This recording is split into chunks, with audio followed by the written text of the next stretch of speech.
ದಕ್ಷಿಣ ಕನ್ನಡ ಜಿಲ್ಲಾ ಸಹಕಾರಿ ಹಾಲು ಉತ್ಪಾದಕರ ಒಕ್ಕೂಟ ನಿಯಮಿತ ಇದರ ವತಿಯಿಂದ ವಿಶ್ವ ಮಹಿಳಾ ದಿನಾಚರಣೆಯ ಅಂಗವಾಗಿ ಮಹಿಳೆಯರಿಗೆ ಅನ್ವಯಿಸುವ ವಿವಿಧ ಕಾನೂನುಗಳ ಅರಿವು ಕಾರ್ಯಕ್ರಮ ಮಂಗಳೂರಿನ ಕುಲಶೇಖರದಲ್ಲಿರುವ ಡೇರಿ ಆವರಣದ ತರಬೇತಿ ಕೇಂದ್ರದಲ್ಲಿ ನಡೆಯಿತು. ವಿಶ್ವದೆಲ್ಲೆಡೆ ಇಂದು ವಿಶ್ವ ಮಹಿಳಾ ದಿನಾಚರಣೆಯನ್ನ ಆಚರಿಸಲಾಗುತ್ತಿದೆ. ಅಂತೆಯೇ ನಗರದ ಕುಲಶೇಖರದಲ್ಲಿರುವ ದಕ್ಷಿಣ ಕನ್ನಡ ಜಿಲ್ಲಾ ಸಹಕಾರಿ ಹಾಲು ಉತ್ಪಾದಕರ ಒಕ್ಕೂಟ ನಿಯಮಿತ ಇದರ ವತಿಯಿಂದ ವಿಶ್ವ ಮಹಿಳಾ ದಿನಾಚರಣೆಯ ಅಂಗವಾಗಿ ಮಹಿಳೆಯರಿಗೆ ಅನ್ವಯಿಸುವ ವಿವಿಧ ಕಾನೂನುಗಳ ಅರಿವು ಕಾರ್ಯಕ್ರಮ ನಡೆಯಿತು. ಕಾರ್ಯಕ್ರಮವನ್ನು ಮಂಗಳೂರಿನ ಖ್ಯಾತ ವಕೀಲರಾದ ಲತಾ ಸಿ ಹೊಳ್ಳಾರ್ ಅವರು ದೀಪ ಬೆಳಗಿಸಿ ಉದ್ಘಾಟಿಸಿದರು.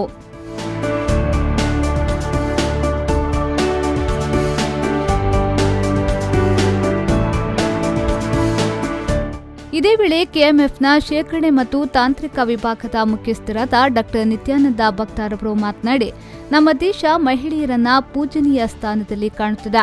ತಾಯಿಯಾಗಿ ಸಲಹುವವಳು ಹೆಣ್ಣು, ತಪ್ಪನ್ನ ತಿದ್ದುವವಳು ಅಕ್ಕನಾಗಿ ಹೆಣ್ಣು, ಕರುಣೆ ತೋರುವವಳು ತಂಗಿಯಾಗಿ ಹೆಣ್ಣು, ಮನೆಯನ್ನ ಬೆಳಗುವವಳು ಹೆಂಡತಿಯಾಗಿ ಹೆಣ್ಣು ಎಂದು ಹೆಣ್ಣಿಗೆ ನಾವು ಗೌರವ ಕೊಡಬೇಕು. ಅದು ಇವತ್ತು ಒಂದು ದಿನಕ್ಕೆ ಸೀಮಿತವಾಗಬಾರದು ಎಂದು ಹೇಳಿದರು. ಸಲಹುವವಳು ಹೆಣ್ಣು ಅಂದರೆ ಹುಟ್ಟಿದ ಒಂದು ಮಗುವನ್ನು ಚಂದ ರೀತಿಯಲ್ಲಿ ನೋಡುವಂಥದ್ದು ತಂದೆ ನೋಡೋದಿಲ್ಲ. ಆ ಏನು ಅದನ್ನು ಪ್ರಾಯಕ್ಕೆ ಬರುವವರೆಗೆ ಸಾಕುವವಳು ಅಥವಾ ಸಲಹುವವಳು ಅದು ತಾಯಿ, ಅದು ಹೆಣ್ಣಾಗಿರ್ತದೆ. ಅದೇ ರೀತಿಯಲ್ಲಿ ಏನಾದರೂ ಸರಿ ತಪ್ಪುಗಳು ಏನಾದರೂ ಮಾಡಿದಾಗ ಆ ಹುಡುಗಾಗಿ ಹುಡುಗಿಯಾಗಿ ತಿದ್ದುವಂಥವಳು ಅಕ್ಕನಾಗಿ ಅದು ಹೆಣ್ಣು ಬರ್ತದೆ. ಅಕ್ಕನಾಗಿ ಸಣ್ಣ ತಪ್ಪುಗಳನ್ನು ತಿದ್ದುವವಳು ಹೆಣ್ಣು ಅಂತ ನಾವು ಹೇಳ್ತೇವೆ. ಅದೇ ರೀತಿಯಲ್ಲಿ ತಂಗಿಯಾಗಿ ಕರುಣೆ ತೋರುವವಳು ಹೆಣ್ಣು. ಅದೇ ರೀತಿಯಲ್ಲಿ ಹೆಂಡತಿಯಾಗಿ ಮನೆಯನ್ನು ಬೆಳಗುವವಳು ಕೂಡ ಆ ಹೆಣ್ಣೆ. ಹಾಗೂ ಬಾಳಿನ ಹೆಣ್ಣು ಒಂದು ಬಾಳಿನ ಕಣ್ಣು ಅಂತ ನಾವು ಹೇಳಲಿಕ್ಕೆ ಇಚ್ಛೆ ಪಡ್ತೇನೆ. ಪ್ರೇಮಮಯಿ, ತ್ಯಾಗಮಯಿ ಎಲ್ಲವೂ ಗಣಸರಿಗಿಲ್ಲ, ಇದು ಕೇವಲ ಇರುವಂಥದ್ದು ಹೆಣ್ಣಿಗೆ.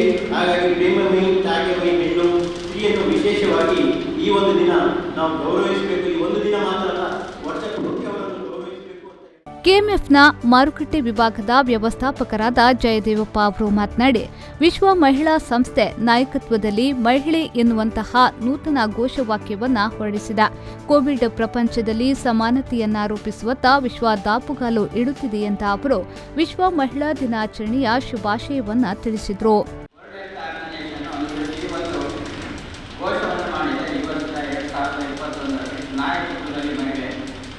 ಕೋವಿಡ್ ಪ್ರಪಂಚದಲ್ಲಿ ಸಮಾನತೆಯ ಭವಿಷ್ಯವನ್ನು ರೂಪಿಸುವುದು ಈ ಒಂದು ವಿಶ್ವ ಮಹಿಳಾ ದಿನಾಚರಣೆಯ ಸದಾಶಯ ಮತ್ತು ಘೋಷವಾಕ್ಯ ಆಗಿದೆ. ನಮಗಿಂತ ಹೆಚ್ಚಾಗಿ ನಿಮಗೆ ಒಂದು ಸಮಸ್ಯೆ ಕಾಣ್ತದೆ. ನಾವು ಕೆಲಸವನ್ನು ಮಾಡ್ತೇವೆ, ನೀವು ಕೆಲಸದ ಜೊತೆಗೆ ಕೆಲಸ ಮತ್ತು ಜೀವನವನ್ನು ಕೂಡ ನೀವು ನಿರ್ವಹಿಸಬೇಕಾಗ್ತದೆ. ಈ ಕೆಲಸ ಮತ್ತು ಜೀವನದ ನಡುವೆ ಸಮಾನತೆಯನ್ನು ಸಾಧಿಸಲಿಕ್ಕೆ ಪೂರಕವಾದಂತಹ ಅರಿವನ್ನು ನಾವು ಉಳಿಸಿಕೊಂಡಾಗ ಈ ಒಂದು ವಿಶ್ವ ಮಹಿಳಾ ದಿನಾಚರಣೆಯ ಒಂದು ಘೋಷವಾಕ್ಯದ ಉದ್ದೇಶ ಸಾರ್ಥಕವಾಗ್ತದೆ ಅಂತ ನಾನು ಭಾವಿಸ್ತೇನೆ. ಪ್ರಕೃತಿಯಲ್ಲಿ ಅತಿ ಹೆಚ್ಚಿನ ಸ್ಥಿತಿಯನ್ನು ಮಹಿಳೆಯರಿಗೆ ಕೊಟ್ಟಿದ್ದಾರೆ.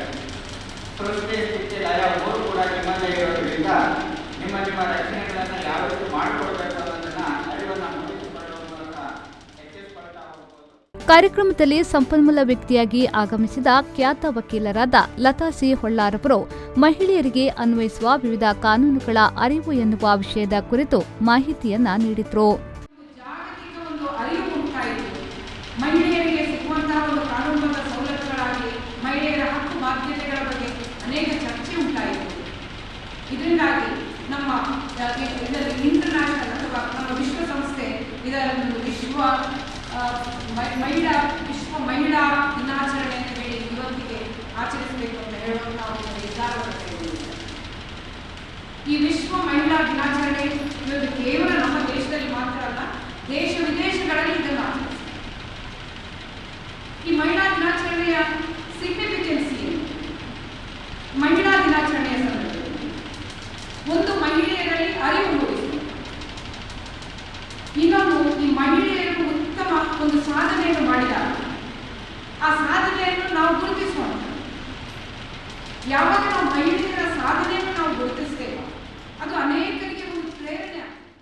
ಈ ಸಂದರ್ಭ ಉಪವ್ಯವಸ್ಥಾಪಕರು ಹಾಗೂ ಆಂತರಿಕ ದೂರು ಸಮಿತಿಯ ಅಧ್ಯಕ್ಷರಾದ ಟಿ ಲಕ್ಕಪ್ಪ, ಡಿಟಿಯ ಉಪವ್ಯವಸ್ಥಾಪಕರು ಮುನಿರತ್ನಮ್ಮ, ಎಎಚ್ ಮತ್ತು ಎಐನ ಉಪವ್ಯವಸ್ಥಾಪಕರಾದ doctor Madhusudan Kamath, doctor TV Srinivas, ಆಡಳಿತ ವಿಭಾಗದ ಉಪವ್ಯವಸ್ಥಾಪಕರಾದ ಸತೀಶ್ ಶೆಟ್ಟಿ, ಉತ್ಪಾದನಾ ವಿಭಾಗದ ಉಪವ್ಯವಸ್ಥಾಪಕರಾದ ಸೀನಪ್ಪ, ಮೇವು ವಿಭಾಗದ ಉಪವ್ಯವಸ್ಥಾಪಕರಾದ ಶ್ರುತಿ ಟೀಕೆ, ವಿತ್ತ ವಿಭಾಗದ ಸಹಾಯಕ ಉಪವ್ಯವಸ್ಥಾಪಕರಾದ ವಾಸುದೇವ್ ಭಟ್, ಖರೀದಿ ವಿಭಾಗದ ಪ್ರಭಾರ ಉಪವ್ಯವಸ್ಥಾಪಕರಾದ ರವಿಚಂದ್ರ ಬಿ ಸೇರಿದಂತೆ ಒಕ್ಕೂಟದ ಎಲ್ಲ ಮಹಿಳಾ ಸಿಬ್ಬಂದಿಗಳು ಮತ್ತು ಗುತ್ತಿಗೆ ಮಹಿಳಾ ಸಿಬ್ಬಂದಿಗಳು ಉಪಸ್ಥಿತರಿದ್ದರು. ಪವನ್ ಕಾಚಮಡ್ಕ, ವಿ4 ನ್ಯೂಸ್, ಮಂಗಳೂರು.